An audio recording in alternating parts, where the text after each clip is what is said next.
அதாவது தமிழகத்தினுடைய தலையெழுத்தை மாற்றக்கூடிய ஒரு தலைவன் இருக்கிறார் என்றால் அது கரூர் மாவட்டத்தின் மண்ணின் மைந்தர் என்றால் அவர் அண்ணாமலை அண்ணன் தான். ஏன்னா ஊழலுக்கு எதிரான ஒரு போராட்டத்தை அவர் முன்னெடுத்திருக்கிறாரு.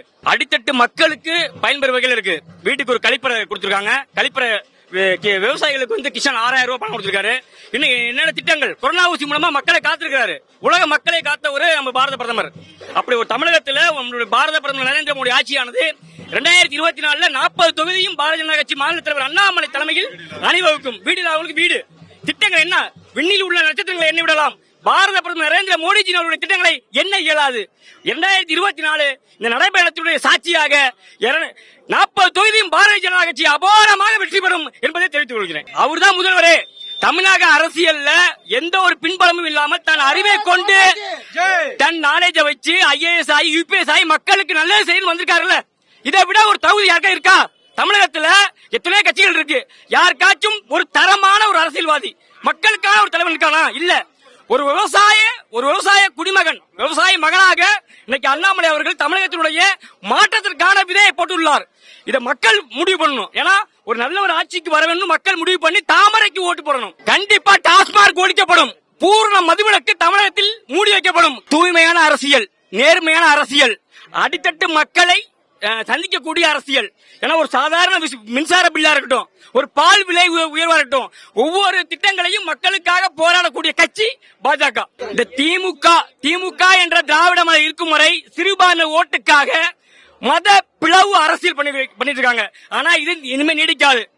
பாரதிய ஜனதா கட்சிங்கிறது ஒரு ஜனநாயக நாட்டில் பாரத பிரதமர் நரேந்திர மோடிஜி அவர்கள் எல்லாத்துக்கும் சமமான ஆட்சியை கொடுக்கக்கூடியவர் பாரத பிரதமர் நரேந்திர மோடிஜி. என் மண் என் மக்கள் பாத யாத்திரை மக்களிடத்தில் மிகப்பெரிய ஒரு எழுச்சியும் மிகப்பெரிய ஒரு வரவேற்பையும் பெற்றிருக்கிறது என்பதை யாராலும் மறுக்க முடியாது. பிரதமர் நரேந்திர மோடியினுடைய ஆட்சி அடித்தட்டு மக்களுக்கு, சாதி சமயம் இல்லாத, வேற்றுமை இல்லாத அனைத்து தரப்பு மக்களுக்கும் நல்ல ஒரு ஆட்சியாக நடந்து கொண்டிருக்கிறது. ஏழை மக்களுக்கு என்ன செய்ய வேண்டும் என்பதை அவர் ஒரு சாதாரண 26 அண்ணாமலையினுடைய வருகை தமிழ்நாட்டின் முதல்வரா வந்தார்னா தமிழ்நாடு தப்பிச்சது. இல்லைன்னா இந்த தமிழ்நாட்டை 100 வருஷத்துக்கும் காப்பாற்ற எவனாலையும் முடியாது. எல்லா விஷயமும் மாறும். சட்டம் ஒழுங்குல இருந்து மக்களுக்கு எந்தெந்த இடத்துல என்ன செய்யணுங்கிறது வரைக்கும் அனைத்து விஷயங்களையும் மாற்றக்கூடிய ஒரு ஆற்றல் உள்ளது ஒரு தலைவன்னா தமிழ்நாட்டில் மேல்மட்ட தலைவர்களுக்கு அடுத்தபடியா இருக்கிறது அண்ணாமலை மட்டும்தான். அவரால் தான் இது எல்லாமே செய்ய முடியும். இங்க வேற எவனாலையும் செய்ய முடியாது. எல்லாமே அண்ணாமலையினுடைய செயல்பாடு, பாரத பிரதமர் நரேந்திர மோடியினுடைய செயல்பாடுடைய தன்மையால். அது இந்த திராவிட கும்பல், திருட்டு திராவிட கும்பல் செய்யற பித்தலாட்டம், வியாபார அரசியல். திமுக அண்ணா திமுக ரெண்டுமே வியாபார அரசியல் தான் பண்ணுது. திருட்டு திராவிட கும்பல் அது மாதிரி ஒரு பிம்பத்தை கட்டமைக்கிறது. அதெல்லாம் உடைச்சு அண்ணாமலை உடைச்சு சுக்குநூறு ஆகிட்டார். இனி அவனுக்கு வந்த பித்தலாட்டம் எல்லாம் எடுக்காது, மக்கள் மத்தியில எடுபடாது. அதாவதுங்க, என் மண் என் மக்கள் பாத யாத்திரை 234 தொகுதியை அண்ணாமலைஜி ஏன் தேர்ந்தெடுத்து முடிவு பண்றாரு அப்படின்னா, ஒரு 50 வருஷமா பாத்தீங்கன்னா உங்களுக்கு 50 வருஷத்துக்கு மேலேயே பாத்தீங்கன்னா அந்த இருபெரு திராவிட கட்சிகள் தமிழ்நாட்டு மக்களை முழுக்க ஏமாத்திட்டு இருக்காங்க. இப்ப எங்க தலைவர் அண்ணாமலைஜி ஒவ்வொரு சட்டமன்றத்துக்கு நடைபயணம் குக்ரா முதற்கொண்டு போகும்போது அங்க இருக்கிற மக்கள் பாத்தீங்கன்னா உங்களுக்கு தெளிவா புரிஞ்சுட்டாங்க. எது மக்களுக்கு தேவையான கட்சி, எது ஊழல்ட்ட நிர்வாகத்தை கொடுக்கு அப்படிங்கறத ஒரு கிராமத்தில் இருக்கிற குக்கிராமத்தில் மக்கள் போது இன்னைக்கு அண்ணாமலையோட நடைபயணத்தினால தெளிவா புரிஞ்சுக்கிட்டு இன்னைக்கு ஒவ்வொரு கிராமத்திலையும் அலையா பிஜேபிக்கு சப்போர்ட் பண்ணி வராங்க. இது மிகப்பெரிய ஒரு எழுச்சியை இந்த எலெக்ஷன்ல கண்டிப்பா காமிக்கும். 2014 பொறுப்பேற்று பாத்தீங்கன்னா அதுக்கு முன்னாடி காங்கிரஸ் ஒரு 50 வருஷத்துக்கு மேல இந்தியா ஆட்சி செஞ்சாங்க. எந்த அளவுக்கு முடியுமோ அந்த அளவுக்கு இந்தியா ஊழல்ல எப்படிலாம் செய்யலாங்கிறதுக்கு எடுத்துக்காட்டு காங்கிரஸ். ஊழலற்ற நிர்வாகம் எப்படி பண்ணணுங்கிறதுக்கு நம்ம பாரத பிரதமர் நரேந்திர மோடியோட இந்த கிட்டத்தட்ட ஒரு 10 வருஷ ஆட்சி காலத்துல ஒரு சின்ன ஒரு ஊழல் கூட எந்த ஒரு மந்திரி மூலியமோ எந்த ஒரு இலாகா மூலியமோ இன்ன வரைக்கும் சொல்ல முடியாது. அந்த அளவுக்கு ஒரு தூய்மையான மக்கள் சார்ந்த, அதாவது அவருடைய ஒவ்வொரு நொடி பொழுது வந்து நம்ம இந்திய மக்களுக்கு என்ன செய்யலாம் அப்படிங்கறத வந்து அவருடைய 24 ஹவர்ஸ் அவருடைய மைண்ட்ல வந்து அதான். அதுக்கு வந்து மக்களுக்கு எண்ணற்ற திட்டங்கள், எதுன்னு சொல்ல முடியல, அவ்வளவு திட்டங்கள் செஞ்சுட்டு இருக்காரு. அதாவது 2026 எலெக்ஷன் பாத்தீங்கன்னா இங்க இருக்க அதிமுக திமுக 2 கட்சிகளுக்கு சாவு மணி அடிக்கிறதுக்கு எங்க தலைவர் அண்ணாமலை தவிர்த்து வேற யாரும் கிடையாது. டோட்டலாவே இங்க தமிழ்நாட்டில் இருக்கிற அந்த ஊழல் பெருச்சாளிகள் திராவிட கட்சிகள் திமுக அதிமுக அவங்களுடைய டோட்டலான இதை வந்து எல்லாமே பண்ணிட்டு மக்கள் வந்து விரும்புற ஆட்சி, அதாவது சுகாதாரமா இருக்கட்டும், கல்வியா இருக்கட்டும், விவசாயிகள் சம்பந்தப்பட்ட இருக்கட்டும், எல்லாத்துக்குமே எந்த அளவுக்கு தரமான இலவசமா நிச்சயமா அண்ணாமலைஜி வந்து முதல்வர் நிச்சயமா நடக்கும். இது நிச்சயமா 26ல வந்து உறுதியா நடக்கும். உண்மையை புரிஞ்சுக்கிட்டாங்க. உண்மை, அதாவது திராவிட கட்சிகள் அதிமுக திமுக என்ன ஊழல் பண்றாங்க, நம்மளை எப்படி ஏமாத்துறாங்க.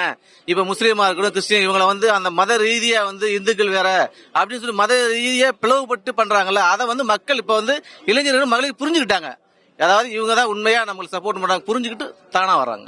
அது வந்து திராவிட கட்சிகள் வாழ்வாதாரத்துக்கு பயன்படுத்துற பொய் வியாபாரம் தமிழகத்துல மிகப்பெரிய எழுச்சியை ஏற்படுத்தி இருக்குது. அதாவது ஆரம்பிக்கும் போது ஒரு ராமேஸ்வரத்தில் ஆரம்பிச்சாரு. ராமேஸ்வரத்தில் ஆரம்பிக்கும் போது நாங்க கூட நினைச்சோம் ஒரு இந்த யாத்திரை வெற்றி பெறுமானு. ஆனா இன்னைக்கு தமிழ்நாடு முழுக்க ஒரு யாத்திரை போகிற இடத்துல பாத்தீங்கன்னா மிகப்பெரிய அளவுல கூட்டம் கூடுது. இளைஞர்கள், மகளிர்கள் அனைவரும் வந்து அதுல கலந்துக்கிறாங்க. அது ஏன்னு கேட்டீங்கன்னா, இந்த திராவிட முன்னேற்ற கழகத்தை அகற்றணுங்கிற ஒரே ஒரு நோக்கம், அது அண்ணாமலையால தான் முடியுங்கிறத மக்கள் புரிஞ்சுக்கிட்டாங்க. அதனால இன்னைக்கு அந்த யாத்திரை மிகப்பெரிய வெற்றியை சந்திச்சிருக்குது. இந்த தமிழ்நாட்டில் இருக்கிற திராவிட கட்சிகளை அழிச்சு ஒழிக்கணும்னா 1967ல திராவிட முன்னேற்ற கழகம் வந்து ஆட்சியை பிடிச்சது. அதுக்கு பின்னால ஒரு தேசிய கட்சி தமிழ்நாட்டில் இதுவரை ஆட்சியை பிடிக்கல. இந்த திமுக அண்ணா திமுக மாற்றா ஒரு 3வது கட்சி வராதான்னு மக்கள் ஏங்கிட்டு இருக்காங்க. அந்த ஏங்கிட்டு இருக்கிற நேரத்துல அண்ணாமலைங்கிற ஒரு IPS அதிகாரி தன்னுடைய வேலையை ராஜினாமா பண்ணிட்டு மக்களுக்காக உழைக்க வந்திருக்காருங்கிறத புரிஞ்சுக்கிட்டாங்க. அதனால மிகப்பெரிய வெற்றியை வந்து மக்கள் வந்து 2026ல அண்ணாமலை கொடுப்பாங்க. அண்ணாமலை வந்தால் முதல்ல வந்து தமிழ்நாட்டில் இருக்கக்கூடிய ஊழல் ஒழிக்கப்படும். ஏன்னா ஒரு நேர்மையான IPS அதிகாரி. இங்க தமிழ்நாடு வந்து ஊழலே ஊறி போயிடுச்சு. 1967ல திராவிட முன்னேற்ற கழக ஆட்சி ஆரம்பிச்சு அதுக்கு பின்னால கருணாநிதி ஆட்சியிலும் சரி, அதுக்கு பின்னால தொடர்ந்து வந்த அந்த மாறி மாறி வந்த ஆட்சியிலையும் சரி, நீங்க எல்லாம் கேள்விப்பட்டிருப்பீங்க. 2 கழக ஆட்சியிலையுமே தொடர்ச்சியா ஊழல் தான். சாதாரண ரயில் வண்டி பயணம் பண்ணவர் இன்னைக்கு வந்து உலக பணக்காரர்களே ஒருத்தரா இருக்காரு. நான் பேர் சொல்ல விரும்பாத ஒரு தலைவி வந்து ஏகப்பட்ட சொத்துக்களை சம்பாரிச்சு வச்சுட்டு வாரிசுகளே எல்லாம் முற்று போய் இன்னைக்கு எல்லாரும் அடிச்சுட்டு கிடக்குறாங்க சொத்துக்களுக்காகவும் அந்த கட்சியை கைப்பற்றுறதுக்கும். அப்படியாப்பட்ட ஒரு சூழ்நிலையில அண்ணாமலை ஒரு நேர்மையான தலைவரை மக்கள் கண்டுக்கிட்டாங்க. அதனால அவர் பின்னால் அணி வச்சு நிக்கிறாங்க. நிச்சயமா 2026ல அண்ணாமலைக்கு மிகப்பெரிய வாய்ப்பு கிடைக்கும். உண்மையை புரிஞ்சுக்கிட்டாங்க, அதான் காரணம். அதாவது மகளிர்கள் வராங்கன்னா, திராவிட முன்னேற்ற கழக ஆட்சியில எங்க பார்த்தாலும் சாராயம், கள்ளச்சாராயம் பெருக்கெடுத்து ஓடுது.